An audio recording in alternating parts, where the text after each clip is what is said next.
Hello বন্ধুরা, welcome to another new blog. আজকে আমি আর মা চলে গেছিলাম, বেরিয়ে পড়েছিলাম সন্ধ্যাবেলায় কেনাকাটা করতে। কিসের? পয়লা বৈশাখ, সামনে তো পয়লা বৈশাখ। তারপর দেখলাম চাঁদটাও আমাদের সাথে যাচ্ছে, হেঁটে হেঁটে খুব সুন্দর লাগছিল। তারপর মেন রোডে আসা মাত্রই সঙ্গে সঙ্গে টোটো পেয়ে গেলাম।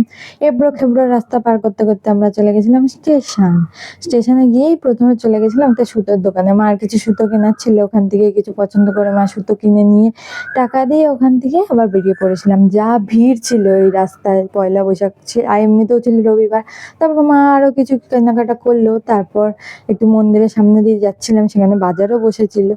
তারপর আবার চলে গেছিলাম পপকর্ন খেতে। পপকর্ন খেয়েই চলে গেছিলাম আইসক্রিম খেতে। এই আইসক্রিমটা আমার মার খুব ফেভারেট, আমিও নিয়ে নিলাম, খুব ভালো লাগলো।